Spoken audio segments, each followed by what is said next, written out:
Well, what's up, everybody? Welcome to the Swaggy Vet Podcast. I'm your host, Big Pen. I got my co-host and my brother with me. First, Swaggy Vet. What's up, my man? What's going on, Big Pen, and Swaggy Vets, and all our friends and family? What's going on out there? All right, man. I see you eyeing the merch. We got the merch. Make sure you go to swaggyvets.com. We got tumblers. We got hats. Look at that shirt. Look at that shirt. We got shorts. You know what we got. We got it all out there. Stickers. Go to swaggyvets.com to get your merch. All right, everybody. We got an amazing guest today. Amazing individual. Was an officer in the U.S. Army. And we want to bring him on to highlight the amazing things that he did so he can share with y'all and motivate y'all. What you think, Jay? Man, I'm happy he's on the show, brother. Man, I'm happy too. All right, so without further ado, we're going to bring to the stage Captain Retired Jason Trudell.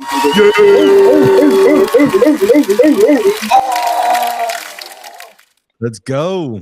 Hey, guys. Excited to be here, brothers. Let's do this. Man, well, you got an amazing story. I couldn't believe when you told me you was homeless at 15. Yes, you walk sir. us through that, man? That was an amazing story, sir. bro. You know, raised had a little bit of a rough childhood. Father left, and I'm the youngest, 5, and we didn't have a place to stay for a couple of years. We were homeless, struggling through, and I, like a lot of guys, I think in America, just running the streets for a while and trying to figure out my way, Well, at 15, but you started college at what age? 12. Oh, man. 12 years old, you started college? Yeah, man. I don't even know what I was doing at 12. You was in college. Yeah, I started the College for Kids program. Oh, man. Yeah, actually, I was in special education classes, and I couldn't speak, and I was a stutterer. So up until I was about 7 years old, I couldn't really speak or anything, and so I was in special education classes. Had to have a speech therapist, and so they decided to test me because they were going to medicate me, and they want to put me on ADHD and other medications, and they were going to test me. And so thankfully my mom and my speech therapist are like, hey, we think this kid's kind of bright. So they tested me and they're like, actually, this kid's brilliant, so they walked me across the hall from special education down to the gifted and talented. And then, by the grace of God, man, 12 years old, they started me in the College for Kids program. So I had all these dreams and everything was going on. And then, my dad ended up leaving. And so family broke apart. We didn't have a place to stay, and life was rough there for a while, Wow, man. So at 15, you're just talking about your adversity. So how did you come say, you know what, I think the military is a thing for me? Yeah, man. So I was about 17. I was done running the streets, and I came to the Lord, man. I was called out, and I remember the day. I remember the hour. I woke up, and sun was shining on me, and I just knew, right? I knew I was called out for something better, for something different. I was done making excuses for my life. I was done walking down the street in shame. I was like, hey, I'm going to use the gifts that have been given to me for something for good, So I went to school, became paramedic, was doing mentorship, like kind of the Big Brother program. At 17? I started that at like 18. Yeah. Okay. Wow. Okay. Yeah. So I became a paramedic and was doing that work. And, September 11th hit. And that was right when I just turned 18. And, I just impacted the world, man.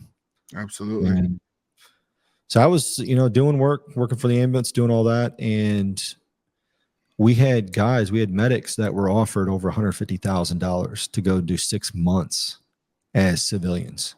Holy moly. Yeah. And of course, I mean, for me, I was looking at, I just took the MCAT. I ranked really high, so I was pretty much guaranteed whatever med school I wanted. You know, my dreams are coming true. You know, things are going good. Mm-hmm. And I saw that, and I'm like, man, that's a lot of money, you know? Yeah. And I also, it kind of hit me because it's like, dude, if we're paying civilians $150K for 6 months to go as medics, there must be some serious stuff happening over there. Mm-hmm. You know, I had a couple friends that had ended up enlisting, and it just kind of hit me. It's like, hey, man, if they need medics, if they need help, I need to go over there. Mm-hmm. Same day this hits me, one of the girls that I was supervising comes in with a recruiter, and she's like, I'm going to join the Army. You know, so I go and talk to recruiters. I'm like, all right, what do you guys got for medics? What do you got? Didn't end up being a medic, by the way. But yeah, once you get any sign, I mean, they kind of got you. But no kidding, at the same day I went and talked to the recruiters, my workout buddy, we were hitting the gym every day. My workout buddy calls me up, didn't tell me that he was even thinking about enlisting, calls me up and he's like, hey, bro, guess what I'm doing? I'm like, I don't know. What are you doing? And he tells me, he's like, I ship out in like 2 weeks. I'm like, what? I just talked to the recruiter today. Yeah. So of course I'm like, yeah, I'm on. So I went next day. I'm like on the recruiter's front doorstep. I'm like, let's go, dude. If you can ship me out with my buddy, I'll go. Mm-hmm. So he ships me out. We get down there, and David, just call out to you, bro. Dude, he's calling asthma. Right? He's like, no, second thoughts. He's like, no, I got asthma. It's like, dude, David, we've been working out for years. I know you ain't got asthma, bro. But I get you. I get you. You're probably smarter of the two. I'm glad you got out. But yeah, we're sitting in bedding, and he's like, nope, 30th AG. He was like, nope, can't do it. I'm cutting ties. I'm out of here. But I was committed, man. You know, I was like, all right, I'm already down here. I can't quit. I'm too dumb to quit. So what did you end up doing? So I ended up signing a SFAS contract. Not an 18 X-ray, so to speak. So I ended up getting my actual 18 X-ray while I was down there because I wanted to ship out so quickly. So yeah, Benning, infantry airborne, and then I went to SOPC selection, got kicked out of the Q course, and then 82nd, and they just reassigned me as a mortarman. Didn't know what I was doing. So I got to learn how to do that, which was pretty cool. First live fire was like 180 in the wrong direction. We ended up figuring that out. I learned a lot. Was with the scouts, was hanging out with John. I remember being out, baby. Then I did 4 years, and I was like, man, I think I'm ready to get out. And then one of my mentors, the guy that was a chaplain, he was infantry dude that ended up getting out and becoming a chaplain and coming back in. And remember Shin, Captain Shin? So our chaplain, dude, great dude. Dude had CIB, was just chill, easygoing dude. He was like, dude, man, what's your plan? What are you gonna do? And I really didn't. I just knew I wanted to finish college because I pretty much had a free ride that I threw away. My parents didn't go to college. None of my brothers and sisters went to college. So I kind of, I felt like I let them down. So I was like, I got to finish college. They're like, dude, you can go to college and stay in. We'll sign you up for the green and gold program. Oh, so, wow. Yeah, that's how I ended up going. Yeah. Then the idiots let me become an aviator. So. Oh, man. So how was it like with the so you said that you said you was kicked out of the SF course? Oh yeah. Oh yeah. Can you take me through that, the situation that happened? Yeah, so that was rough. And it was just, I look back at it, I'm still so glad I made that decision. So I'm last name Trudell, and so I'm in roster number order very close to a guy named Sterling. And through the pipeline, we go through infantry OSIT, which is like 14 weeks or something, and then airborne school together. And then we went to a SOPC program where they just hazed us basically for a whole month. And then we go to SFAS. So I was like at about 6 months with this guy. And I mean, the dude was he was a team member. This guy was, I mean, I still look up to this guy. And, shout out Sterling, bro. For some reason, I don't know why, we get back to the huts. Everybody finds out, we found out who gets selected. So I get called in. So I got selected and I was like excited about it. And we get called back and, I'm sitting around and we had a lot of great guys there. I don't want to, dime anybody out like that, but Sterling was like the guy I looked up to. He was the last one down, first one up. He was always taking care of his buddies. Like if I was going to be in a foxhole with anybody out there out of the hundreds of guys, it was going to be with him. I trusted this guy with my life, and he was rock solid. Like he didn't waver. I seen him for this is some tough training for 6 months. Mm-hmm. He never wavered, man. This guy was just rock solid character, and he didn't get selected. Wow. And I felt kind of guilty. It was like, I was really upset about it. And I was like, dude, how do I get selected if a guy like that doesn't get selected? So I go to the cadre and tell them they made a mistake. Cause I'm PFC Jason Trudell, complete idiot. Think of the world cares about what I have to say. And so these guys, man, just Shark Tank me, just like knife hands everywhere. And long story short, they asked me if I want to get dropped with them. And I was like, sure, whatever. And I was pissed. Don't ever do that. Long story short, yeah. So I get, they told me I'm kicked out. The commander calls me in. Wow. Next day, he's like, dude, what's going on? I tell him, he's like, yeah, I looked at his file. He's like, to be honest with you, I can't tell you why Sterling got pulled out. So there's some weird stuff going on out there at the time. But they ended up reinstating me. What year was this?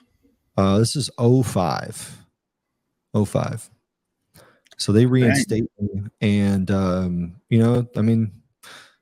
they actually reinstated Sterling. They boarded him. He stayed on, and so I'm like, oh wow, and I'm praising the Lord. I'm like, man, acted in integrity. I thought I was doing the right thing. And then I get on and on to the next phase, and we're doing small unit tactics, and I get called into the first sergeant's office. I'm like, great, what'd they catch me for? Yeah, first sergeant, come on, man. We don't need to talk to him. And he's like, dude, we got to, pull you back from training for a little bit. There's something wrong with your file. So they'd cleared my whole training jacket. Yep. And then they went back to brag to try to find my personnel file, and my personnel file was cleared. Yeah. What the heck does that mean? They're just missing? Eventually I had some cadre come back. They're like, listen, we can't tell you what was said, but basically you're gonna have to wait a while before you can go back through. Oh yeah, man. I was pissed off the wrong guys, man. I should have just kept my darn mouth shut. Sterling, looking back, Sterling would have ended up getting boarded anyway, probably, because the dude was solid. I was just emotional. John, didn't you go to selection 05 too? No, I know I did. You went in 05? Yeah, 2005. Matter of fact, I spent Thanksgiving in selection. Okay, that was right after I was there. Yeah, I remember this really. I remember this. Yeah. I remember this big Samoan SF dude. He wore his hat back here, like, all right, man. All right, man. All right, man. This is good, man. And this is how he would talk. All right, man. He was cool, man. I liked him. I was at SF selection with this guy that was Russian. He was big, tall. And I remember one time we had to get out the rock. Say it again. French? Master Sergeant French, baby. Yeah. That's what it was? Oh. Yeah. Well, anyway, I remember he had called us to the rocks. But there was another guy that was in the course with us. And he was Russian, and he was upset because you don't know when they're gonna call you to come to the rocks. He just started cussing in all type of languages, and I was like, "Who is this guy?" You understand what he was saying, but I just remember it just stood out to me. Like, what is he saying? So that's one of my quick stories coming in the course myself. But I ain't make it either. But that's another story I was told. Yeah, I got like 1 point the first night for the star course, and then I didn't get any points the next night. So I was like, yeah, I'm not getting selected. But what was so bad about it? They let me do the track. I did team week and the track and just did not get selected. When I was grateful for the prep course being an X-ray, bro. The first iteration, so they got us out there. First iteration, me, because they did like a buddy team in the prep course top C.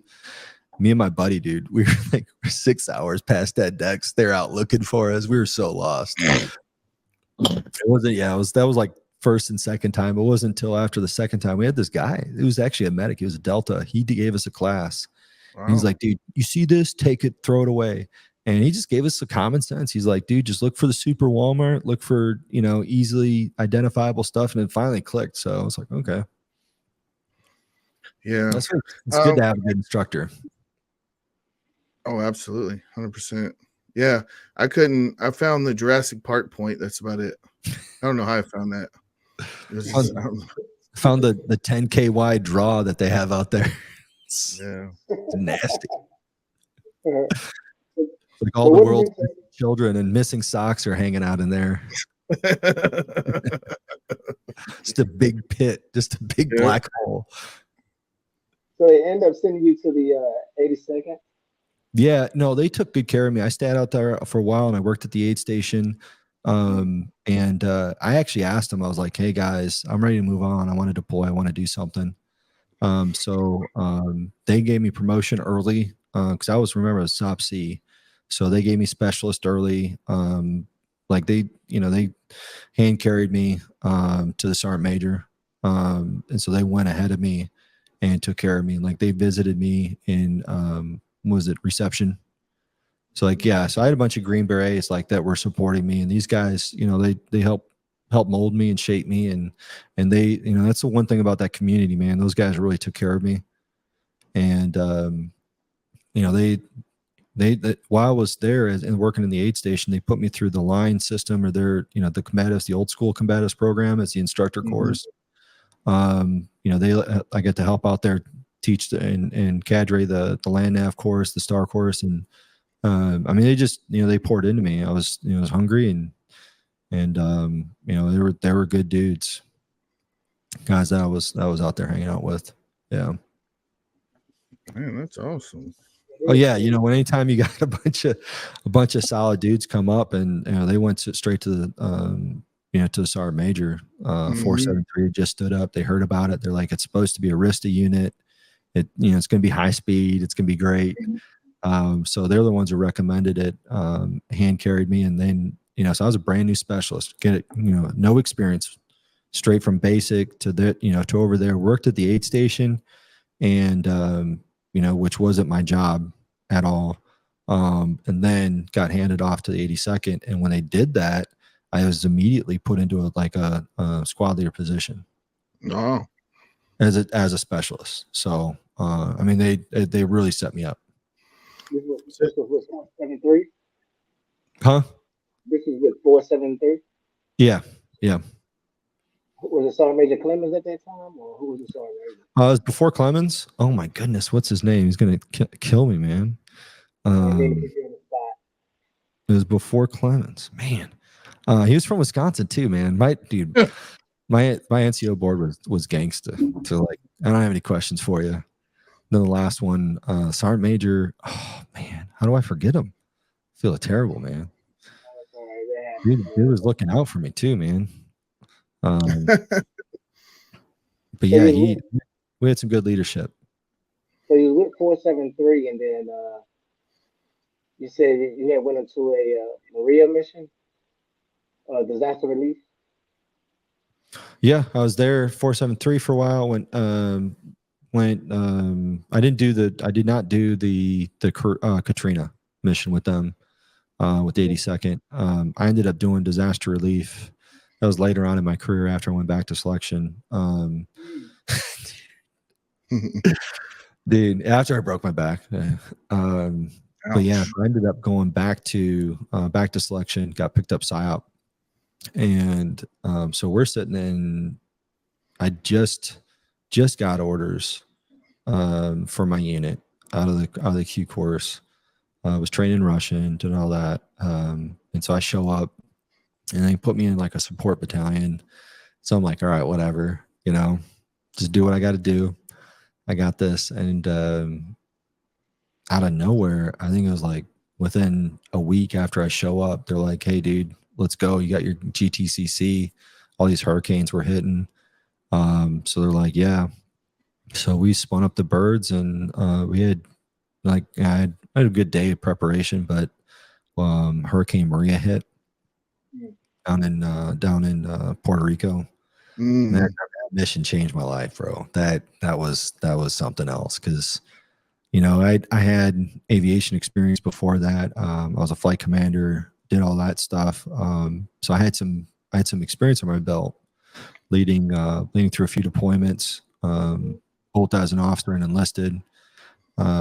Been through some firefights, been through all that. But this is a whole different ball game. We were going down to support FEMA right after the hurricane, and we had absolutely no visibility.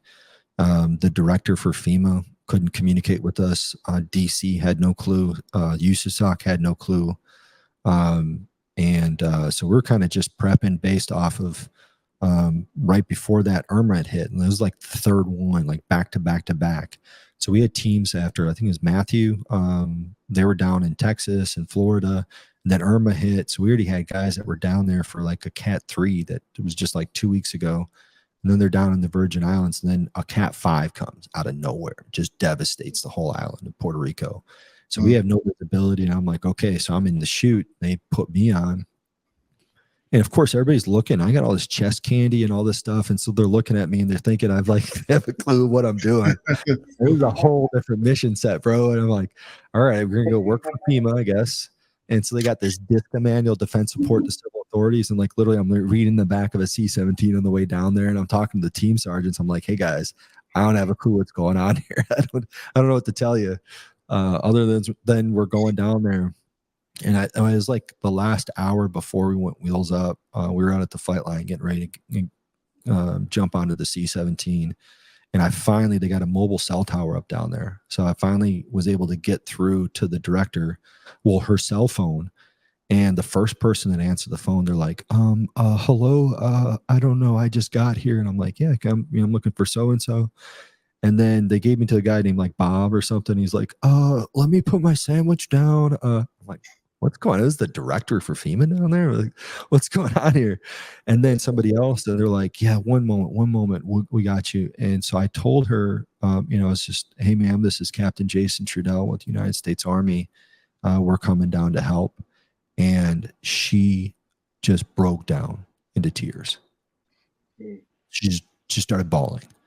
That's when, I'd faced some serious stuff. We've been black on ammo out in the middle of the Helmand Desert before, and that was a scary situation, but this was a whole different level of scary. 1.3 million people down there and not knowing what we're about to walk into. And I finally get on the phone and all I have to say is like, hey, we're coming to help. And she's just bawling. And I'm like, all right, we're in for a whole different situation here. And that was the first time I remember going into a situation just filled with fear.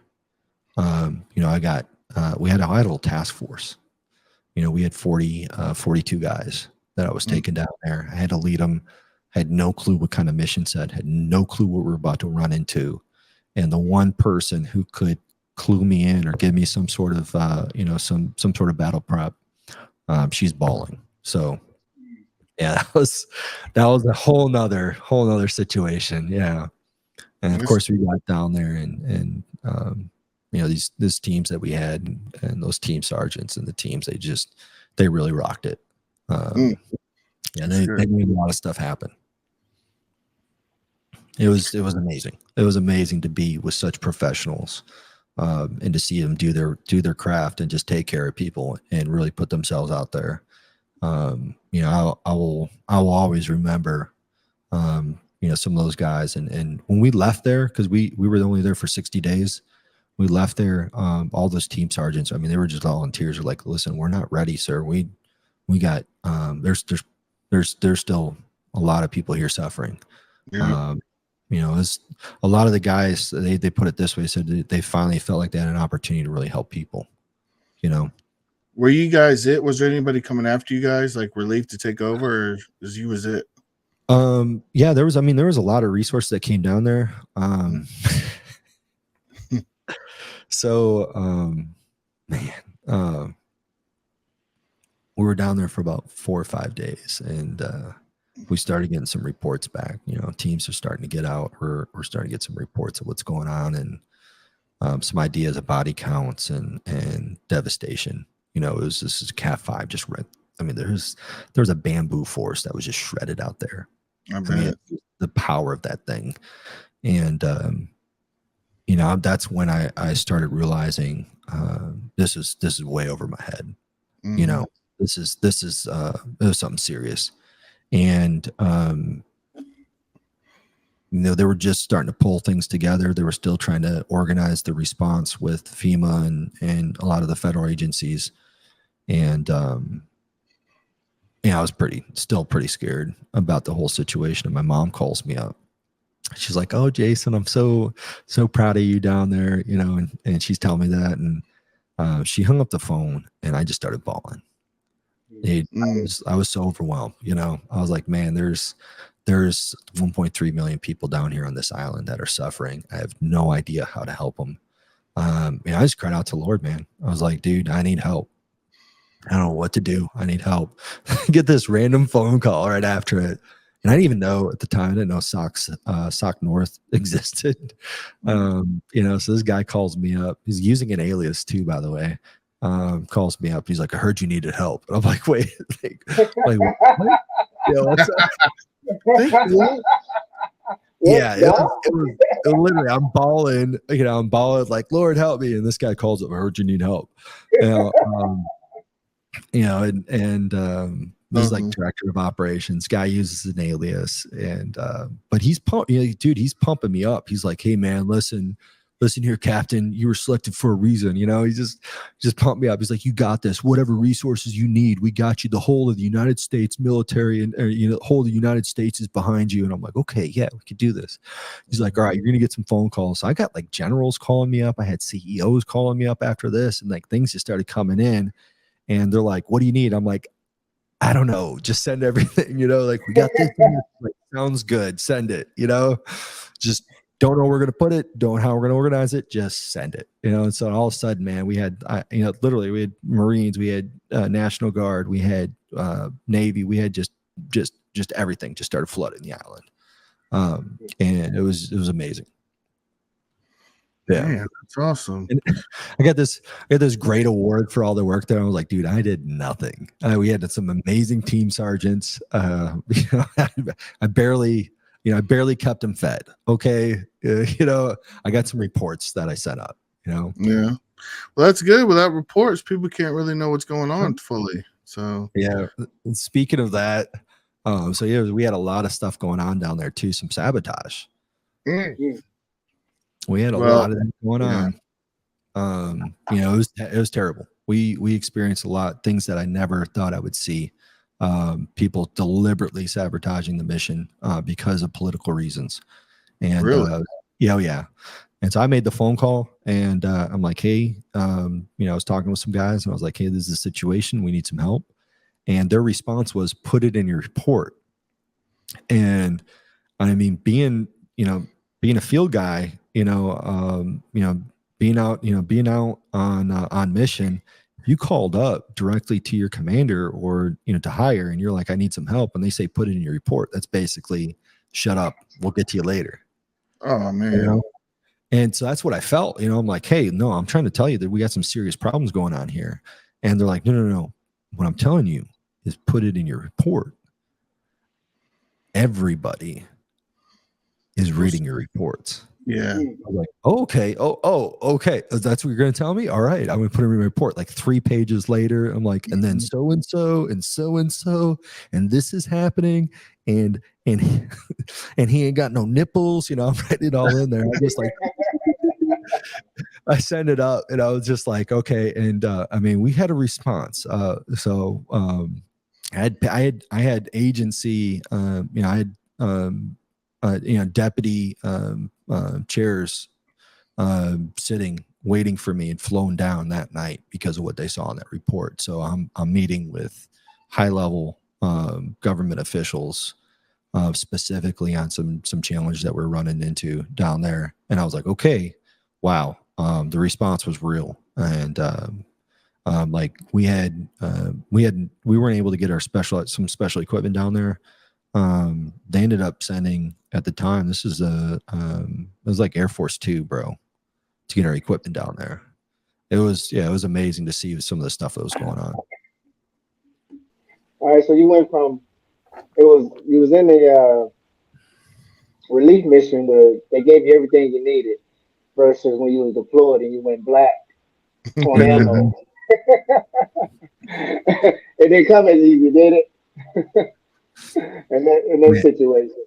Yeah. And the situation when we went black on ammo, that was a big life-changing experience too. We were it was a dust storm coming in. So we had no air support. We had no QRF coming in, small team. And we knew at that point we couldn't get anybody on the radio. We had nothing. We were 19, probably surrounded by well over 70, 80. We were done. We had no hope. And it was one of those moments where, I had team sergeant came up to me. He was like, hey, what are we going to do? And we were in that moment when I knew that the best we could do was dig in, cover ourselves with sand, and prepare for hand-to-hand and take out as many of them as we can. This wasn't something that we were just going to be able to walk away from. We weren't coming. We weren't going to make it out of there. And I didn't know what else to do. I wanted to encourage them. I just wanted to be able to give them hope. I didn't want to just go out like that, like, hey, we're done for. Let's just bury ourselves in sand. I didn't have the heart to tell them that. And I was searching for anything, and all I had was my faith. That's it. I ended up standing. We had the small, the small mini Hescos in front of us. I ended up standing up, facing the bullets, and I was like, you know what? If I'm going to die, I'm going to die with courage. I'm not going to go out hiding in the sand. I'm not going to go out with my tail between my legs. It's like, this is all I got, and this is the last thing I can do to bring them courage. So I just stood up over the Hesco and just started screaming out Psalm 23. That's all I had. I'm just like, and I was, yep, the Lord is my shepherd. And I was just line by line. And dude, bullets are raining in. And I could hear him snapping right next to me. RTO gets up, dude. He gets up and he's keying the mic in for me. And I'm just sitting there. I'm just screaming even louder. I was like, dude, just bring it. It's all you got. Let's go. And I'm screaming out there, right? And I was just going line by line. Though I walk through the shadow or valley of the shadow of death, and I'm just screaming it. All of a sudden, man, I finished that, and no kidding, the radio starts crackling. Wolf packs come in. Apaches are there. They're on stage. Yeah. Hellfire's raining. Bringing in the scunion. Yes. And that was a powerful moment. It wasn't me, man. Like, I had nothing. I was ready to die. I did not want to show that fear and, curl up. And I was like, I knew these guys were looking at me. I had to do something. And no kidding. And this is something that's very powerful. And I realized that night, or you ask anybody, like, all right, it could be a coincidence that those guys came in and everything else. So after this mission, I ended up going, we're back at base, we're debriefing and everything else. And I see the lead pilot from the Apaches. And I'm like, dude, thank you guys so much for coming in and saving us, bro. Like, you're all we had. And he comes back and he's like, dude, and he kind of like, dude, he was really sorrow. And like, it was something off on him. And he's like, no, actually, we weren't coming in to save you. We were heading back. And we heard your prayer on the radio. These guys were ordered not to come in, bro. It was death storm. It was zero loom. danger close. They shouldn't have gone in. They were ordered not to. They were loitering. They were bingo on fuel, bro. They were running out of fuel. They had to get back. Yeah. And that prayer came over the radio. They decided to risk their lives to come in for us because they knew that was it. Man. And that's when I knew, it's like, if I didn't have that scripture, if I didn't throw that out there, we were dead. We're dead. That's crazy. Jason, if I would have heard some praying over the radio, I want to come to somebody's rescue. You know what I'm saying? I'm just being honest with you, man. That's a fearful moment right there. Amen. You know, especially out there. I know. That's it. That's all I had. I didn't have no bullets. We were done. We're out. Crazy. I think we had some 9mm left. I think we had some 9mm left. We could have taken a few guys out. That was it, man. I shouldn't be here. But what happened after that? Like after they laid the scunion down, you had to clear through it, right? Yeah. They cleared us through. They brought in the QRF. Nice. Man. What? Yes, sir. What led up to you going black? You were just going back and forth with the enemy? Yeah. Okay. That was 3 hours, bro. It was a long time. We were fighting for our lives. Man, that's crazy. 3-hour firefight. Mm-hmm. Yeah. That was it, man. Well, going from, yeah, man. Thank you for telling your story. That's awesome, man. Hey, we got I'm here today. Here for a reason, bro. So you had cancer? Yeah. Oh man, yeah. Talk to us about that, man. That's crazy. Yeah, brother. So actually, so I'm medically retired now. So I was at 16 years in, and I actually dropped my refrad. So my ex-wife left. She's taking my son, and they were sending me. They'd put me on orders for a second command. Mm-hmm. So life was looking good. I was getting, it's on the fast track. Everything's looking good, but I got a 9-year-old now, 6 years. So I had a 5-year-old boy at the time, and I was like, dude, I can't leave him. So I dropped my refrad, and it was amazing because our group commander, Christian man, I really appreciate him. He brought me in. He's like, dude, tell me about what's going on. I told him and explained everything to him. And at the same time, so I just buried my father, put my dog down, wife is leaving, all these things were going on. And so I was like, I gotta take care of my boy. I got nothing else going on. So he's like, hey, listen, we could take a look at, because he knew my situation, so we could look at a medical board. And at the same time that this was happening, I had something going on with my throat. And so I went to I was just visiting my family. My brother's like, why are you turning your head every time you're swallowing? And I couldn't figure it out either. So I went and checked it out, and they're like, hey, we're going to do an autopsy or biopsy and take a look at it. And I'm not thinking anything of it. I'm like, just, inflamed gland or something. They're like, no, you got non-Hodgkin's lymphoma, and we need to go. We need some aggressive treatment. And that was a big gut check right there. Yeah. And so I'm going through, at this point, they'd already set me up through the med board process. So I'm like, all right, well, just one more thing to deal with. And they were preparing, I of course asked for another opinion. And then I ended up with a Navy oncologist, a Navy cancer doc, and her husband had just went through the same thing. Same exact cancer. And she's like, no, this is the treatment you need to go through. It's working for him. This is what I told my husband to go through. I trust it. I was like, okay, let's do it. I had tons of people telling me not to do it, do this, do that, try natural, do this, it's like, whatever, so I was like, all right, I'm going to do it. So it's pretty aggressive chemo, nasty stuff. So I was getting ready to do it. They did another biopsy, and they realized there's no T cells left. They're like, dude, wow. We've got no sign of cancer. Yeah, we've got no sign of cancer in you. I never even had to go through treatment. That was 5 years ago. But I was going through the med board process. So, and I had,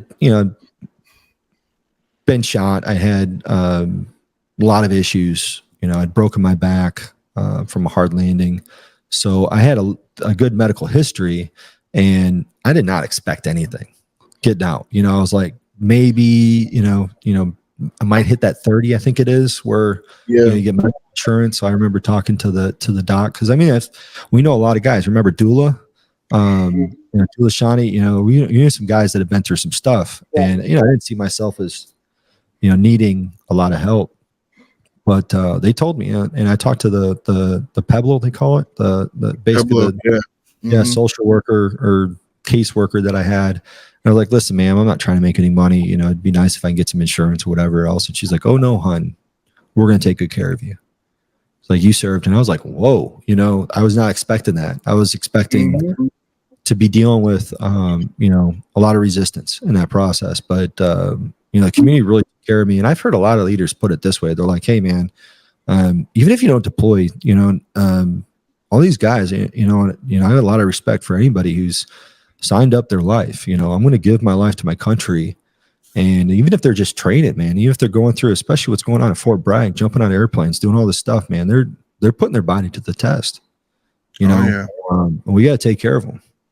And that's what she said. We were going to take care of you. And they did. I was 100%, Man, that 100% definitely opened some doors for you too. Yeah. Huge benefit. You went from fighting in combat to fighting cancer. Didn't have to, man. The Lord just fights those battles for me, bro. That's a great answer, man. You just kept the faith through it all. And like every year that you're in remission, like the percentages or likelihood of it coming back lessens, because that's the biggest thing. Is like, okay, I'm in remission now. Who knows? Who knows when it's going to come back to get me? It's death's just lurking at the door, right? But it's been like 5 years, and like, some of the information I saw says like after a few years and after 5 years, the chance of it coming back is just drops drastically. So I'm at that point where I feel pretty comfortable. I got a 2-month-old. I've got a baby boy. Just excited, seeing where the Lord's going to lead me. Yeah, girl or boy?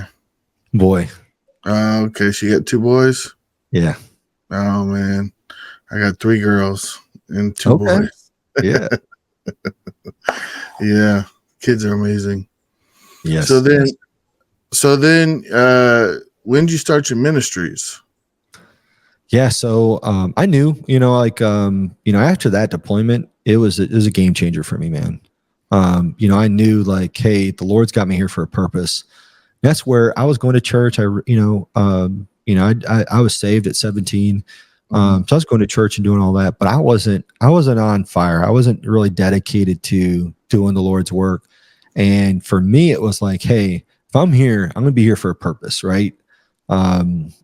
So when that happened, I was getting out. It's like, all right, if the Lord's given me, if I'm going to have 100%, if I'm going to have my bills paid for, I'm going to give back, and that's where I really decided, hey, I'm going to go into full-time ministry.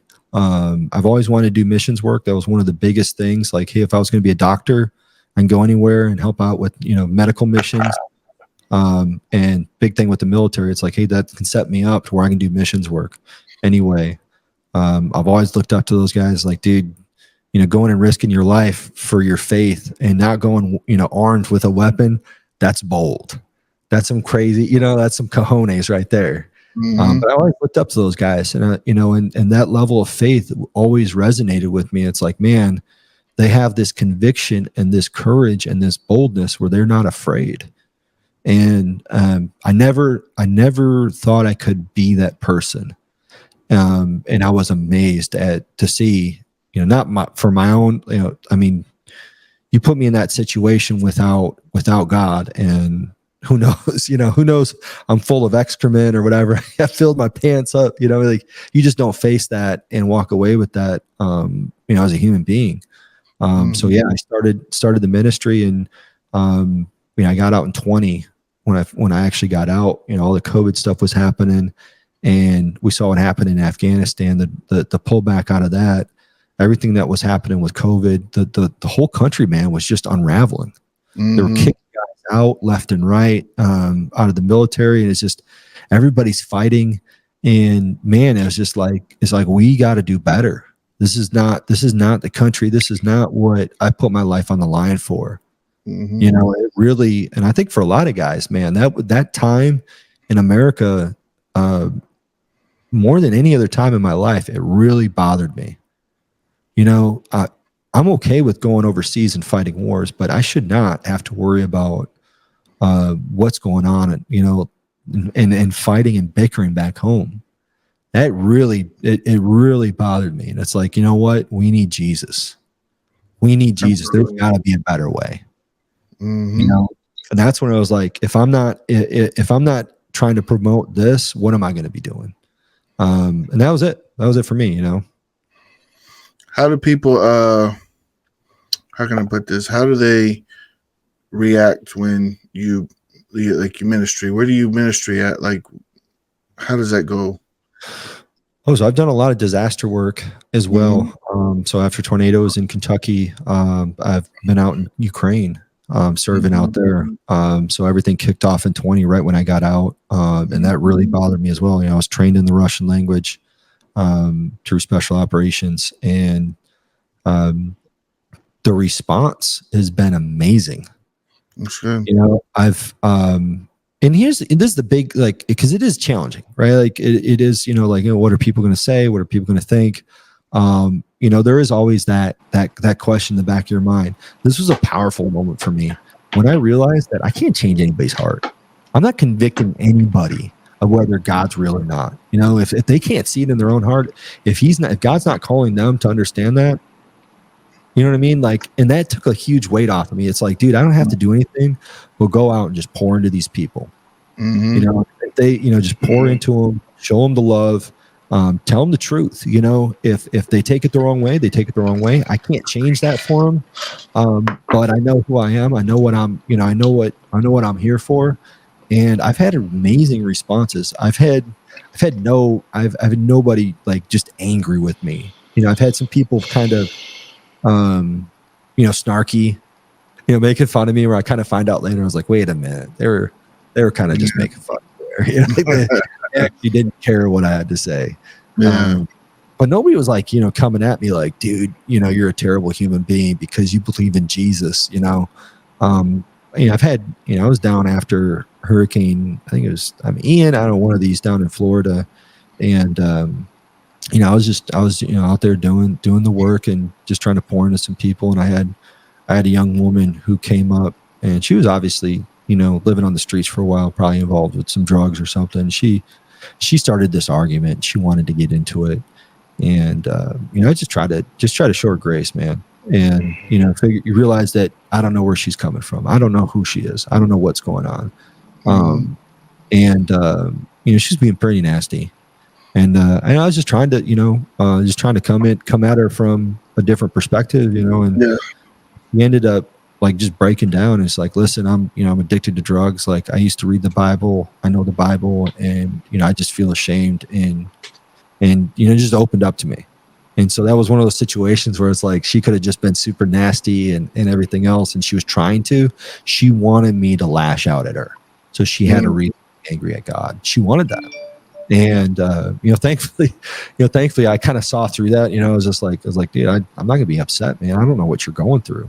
I just know that you need Jesus. That's all I know. You know, like, it's like, I'm not here to argue with you. I'm not here to, you know, hurt you or tell you you're a bad person or any of that.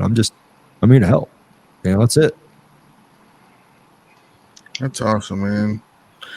You get a reaction like that because, like you said, she was probably wanting you to go at it with her. I got you, and then you took all the hate out and said, "No, I'm here for you. What you need." Yeah. So like, that's a good response, man. That's how we should do it. Right. I think it is, you know, at some point in time when you're doing missionary work, you got to go in with empathy. Yeah. Yeah. You know, you got to care Absolutely. about how a person feels. You Yeah. know, even though if they're going to attack you, even if they're going to say some of the meanest things to get you to lash out, you just got to understand that this person is lashing out for a reason. And most times it is because they have, you know, fallen short of something that they wanted to be, or Yeah. since, most times that's how it is, you know. Yeah. And when you go in like that, knowing, you know, you want to give someone better or a better perspective, or, you know, give them a faith, Jesus to believe in, you know, you got to have on all the, you know, the armor of God. You know, you're going to be attacked in some type of way, you know, Yeah. so you got to have empathy. And that's too, and knowing, and, you know, and I learned that in my first deployment, man, after we saw what happened, you know, the school kids in the schoolyard, you know, some terrible stuff, man. And, I started to feel this hatred toward the Taliban. And it was easy, man. And it burned so bright, you know, I mean, we were running off of that hatred, and, I mean, it burned hot, and it burned heavy, and it was easy to just keep going and going. But I realized there was something wrong with it. And I was trying to figure out, like, what's going on, you know, how am I supposed to love my enemy through all this? And I was struggling hard. That was a rough time. And I finally woke up one day and I realized, like, hey, bro, who's to say that if I wasn't born in Afghanistan and raised as a Muslim and indoctrinated through the madrasas like they are, that I wouldn't be doing the same thing those guys are doing? That's the truth. I can't say that I'm any better. I can't say that I'm high and mighty. I'm any better than these guys because I'm not doing those things, because I didn't choose where I live. I didn't choose what kind of house that I was raised in, or what country that I was born in, or any of that stuff. And I can honestly say that I'm only the person that I am because of my faith. You know, I was running the streets. I mean, I was caught with, I was caught with a sack when I was 12 years old. I was helping to run guns. I was doing all that stuff. I've got good buddies of mine that are not alive anymore because that's the life that we were being led to. Who's to say I wouldn't be doing the same thing as those guys? And that's when grace really opened up. And it's like, hey, man, it's not about being better. It's not about thinking that I'm better just because I've been saved from my own wretchedness. You know, it's like, it's about actually stepping up and be like, hey, man, we're a broken world. You know, there's got to be something better here. And trying to love them, trying to, you know, hey, granted, mess around, go and find out. You know, I'm still going to step up. I'm still going to serve and protect where I need to be, but I'm going to do so with love, you know? And there's a difference. I mean, I definitely felt the difference. I was bordering on the line of hatred in my heart, which, even though I can justify it because of what these guys are doing, we're in warfare. I'm not saying for anybody else. I'm not judging. For myself, I can clearly say that when that hatred started taking over, I was on that borderline where I was starting to hit the realm of murder. And I felt it. I felt it. And I knew it was happening in my heart. You know, I knew it. And I was like, man, this has got to change. I can't be that person. I can't. And when I realized, as I was looking back, it's like, dude, when we hate, eventually, if we hold on to that hate, eventually we become that which we've hated. And that's where I had to be. You know, I can't take any credit for that. Thanks. And that's where my faith comes from, and that's where I'm so convicted. It's like, man, looking back at a lot of guys are struggling with stuff, man. And I know there's guys out there listening. I know you're struggling. I know you've been through a lot. I'm just here to tell you, man, like, whatever you've seen, whatever you experienced, whatever shook your world, know that there is a way through that. And only by the grace of God, for me, have I been able to see through that and be like, hey, man, there's a reason why we got put in that position. And no matter what we saw, what happened, there's a way through that. That's what Christ means to me. That's awesome, man. You know? Love that. Me too, brother. Trying to get deep on you guys here. No, man. That's what we're here. We're here. And now you're gonna be able to share that message through your podcast. Yeah, Mhm. yeah. Lead like lions, guys. Lead like lions. Yes, sir. Yeah, We're only like brother, tell us one about week that, in. man. I appreciate you guys bringing me on. Man, I just love, first and foremost, what you guys are doing here is amazing. Thank you. You know, I don't even feel right doing a shout out what I'm trying to do. Hey, anybody who's listening, man, subscribe, support these guys. What they're doing is awesome. You know, stand up for our fellow vets, and let's keep pouring back into the community. You know, being thankful for what we've got, what we've been through, and the fact that any of us that are still standing here that have been through some of this, we're through it because of the guys sitting next to us, you know.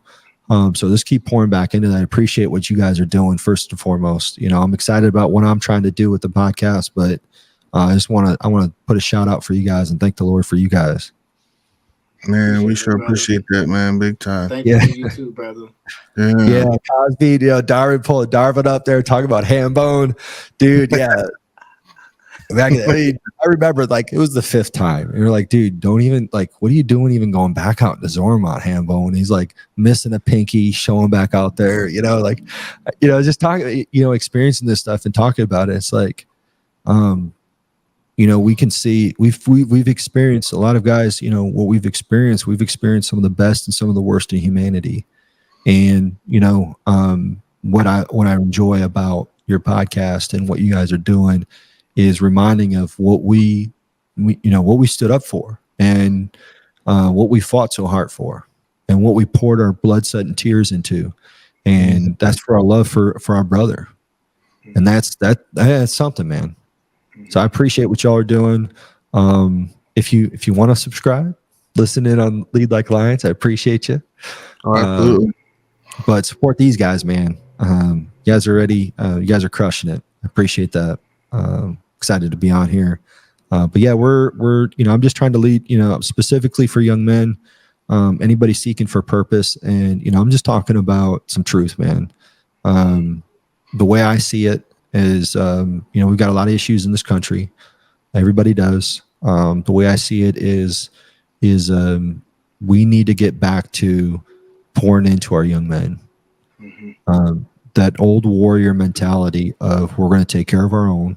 We're going to train up our own. We're going to teach them. We're going to disciple them. We're going to hold each other accountable, and love on each other, you know, and be men of purpose. You know, not guys that are going to be on our knees to this world, but that are stand up for something. There you go. Absolutely. We need that. And so that's what Lead Like Lions is about. That interests you? Dial in. Absolutely. Can't wait to subscribe. What's that? We already, the Swaggy Vet Podcast and already subscribe. Oh yeah. I got my personal ones that I'm gonna subscribe with. Nice. Yeah. Exactly. And I agree with what you're saying, man. You know, a lot of people, I heard people call this the silent age for men, because we stopped talking and pouring into the youth, and left the church and leadership roles in the family. And they call it the silent age because we were not speaking up, afraid to speak up, or just don't want to be involved with a lot of things, as far as we need to be, as pertaining to leading, you know. So it's very needed. It's very needed. And I'm glad, like you said, it's time to get back to that, start doing that, and get the support that we need out there to start teaching this discipline, teaching, you know, it's not always about, you know, just the motivation. It's sometimes you guys just gotta have discipline to do what you need to do. Yeah, over 1/3 of these kids values are growing up without a father in the home. That's right. You know what I mean? So number one, man, that's a number one that's happened with these kids is they find their identity with a guy, with their father. Not that moms aren't important, not that they're not doing stuff, not that they can't do a great job as a single mom, but what these kids do is they find that identity in their fathers. And there's something important. There's something that we need to take from that is we have a significant role in the household, in our families. We provide that security. We provide so much. And without that, these kids are left to the world. And it's not that's not a good look for them. You know, that world going to indoctrinate them if Mhm. if you don't spill into them. And we just had Bobby Black. You know, he was on the show yesterday, and he was saying how men need to step up. And he was like, regardless of your circumstances, situations, whatever's keeping you from your kids, fight to be in your kids' life. Absolutely. Absolutely. Fight to be in your kids' life, because we creating a generation where without men, there is no discipline. Here's the thing. This is nothing to do against women. Everything else. Love my mother. Love all the women that I fought left and right from. I respect and appreciate. But we have to be honest about what we're here. We're not creating life with our bodies, guys. We're here for a purpose. Well, to be honest with you, that don't need to be said. Yeah. This isn't. I mean, what a man needs to do and what a woman needs to do don't even have to be in the same conversation. Yeah. You know, we're talking about being in kids' lives. We're talking about doing our work. We're talking about morals, values, and instilling. Yes, and that's not bashing anybody. No. You know what I mean? So if anyone took it their way, I mean, I wouldn't care. You know what I mean? Because we know, because we're upstanding men, outstanding men. You know, so and that's it. You know, we're called to sacrifice and serve. And that's right. You know, that's a powerful thing. You know, when you got a solid man, father that's there and saying, "Hey, I got you," it's a big deal. You can hear it on the playground. You know, kids are like, "You wait till my dad hears." You know, you wait till my dad. That's right. Yeah. That's a powerful message. That takes it everywhere. And that kid, you darn right, he's going up straight to the group of bullies. He's going straight up to him and be like, "Yeah, you want to mess with me? You just wait till my dad finds out what you guys are saying." You know, it's a big deal for him. You know who my dad is? You can't arrest me. You don't know who I am. Yeah, get your hands off me. You can't arrest me. Yeah. You know, he's rich or something like that. I don't even know what he does. So what's some advice you would give to soldiers transitioning out now? What you've learned, you know, because you got out a couple of years ago. What's some advice to give? Do you think? Yeah, plug in, man. It's about that network. Really, everything we do, the whole bravado, John Wayne doing it all alone. It's a farce, man. Stay plugged in. Just know that we're here for you. You know, that brotherhood is strong.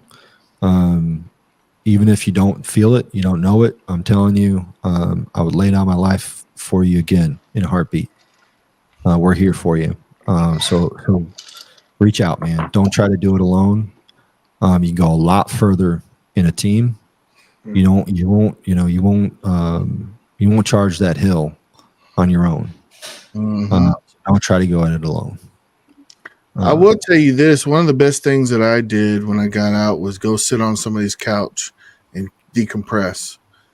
Because I was always taught, you know, I was in the 82nd for 12 years, and I was always taught, hey, you go to the rear. It's your soldiers first. You lead from the front. There's nothing can be wrong with you. You know, you just got to drive on, you know, through the pain and whatever you get. So I was taught that, instilled with me through the rest of my career. And that's what I did. I put my mental health in the back burner. And then it kind of spilled over once I got out. And once I was talking with people and talking with a therapist, it really helped me out. So I was able to release that pressure valve and, you know, get some relief from that. So it was definitely amazing. And I would encourage anybody to do that. Don't be afraid to go sit and talk to somebody. No, absolutely. Absolutely. I'm grateful as well. I had a lot of chaplains that I was pouring into, same thing. I actually went and saw a counselor as well. And, you know, just reflect on yourself and realize that it's okay to be broken, man. Be vulnerable.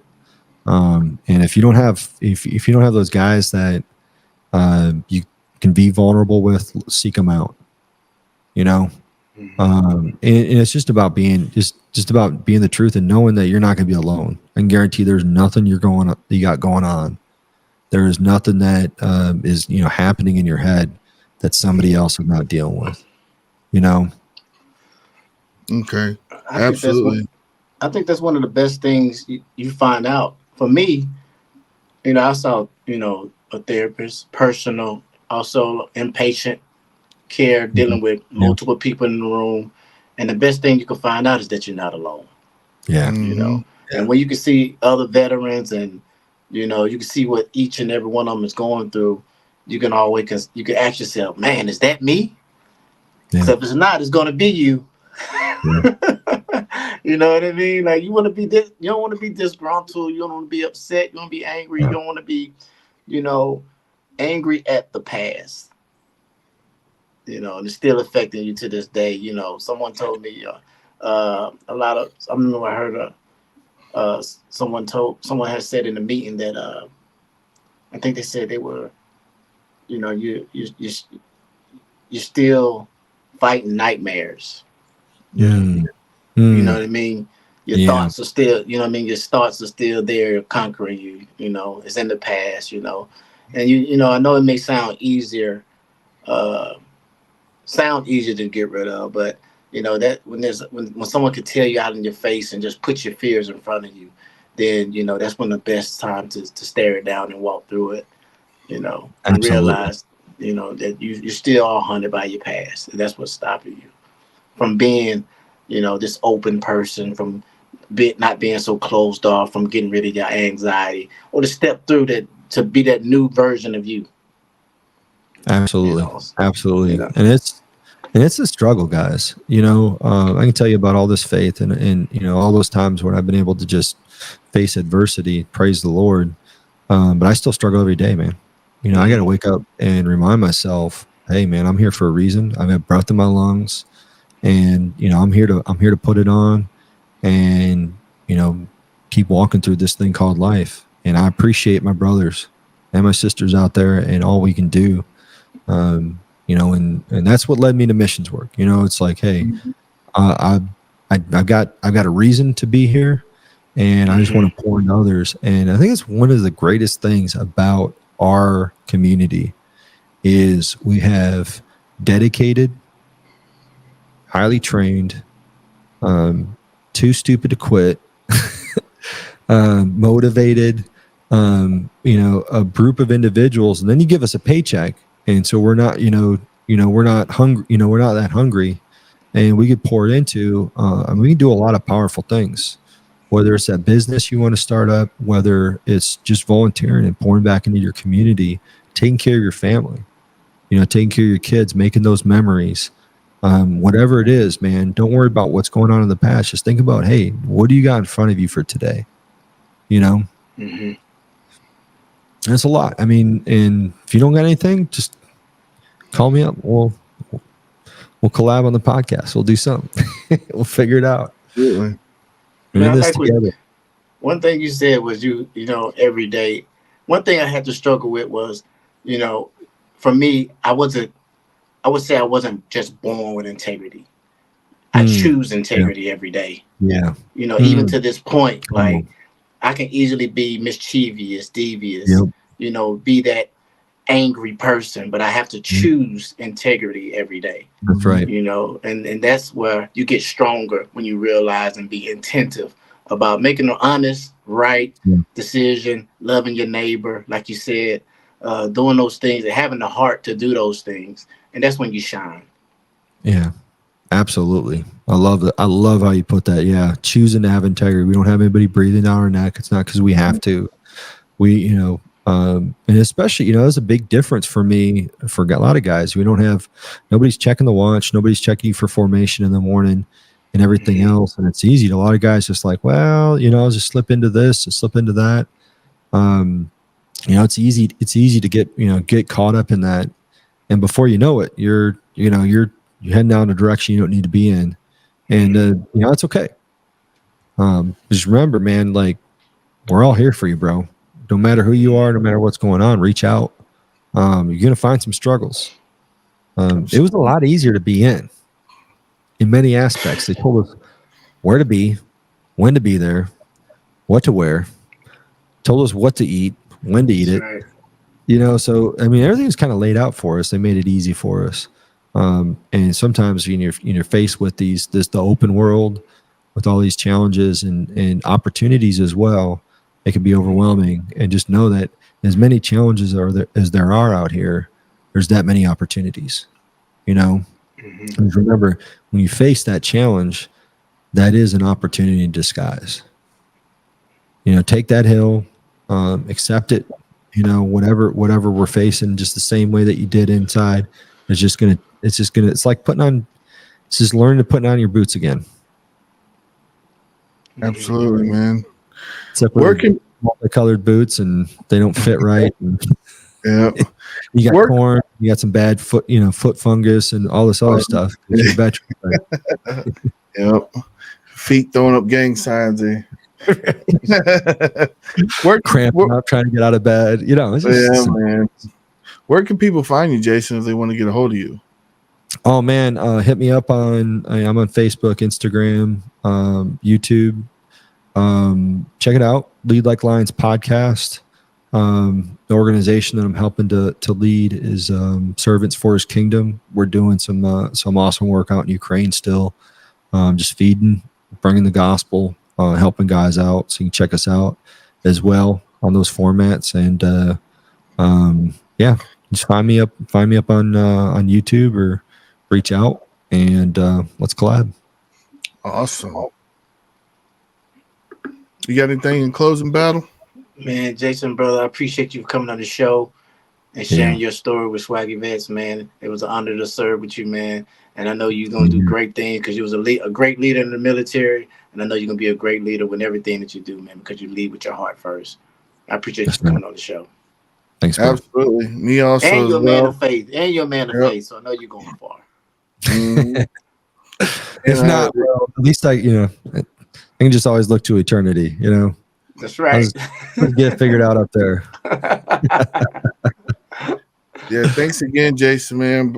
I loved hearing your story. It moved me, and I think it's going to resonate with a lot of people and maybe help people out with whatever they're going through also, man. So thanks very much. Amen. All right. Nothing less. We're going to see y'all on the next one. Peace. Peace.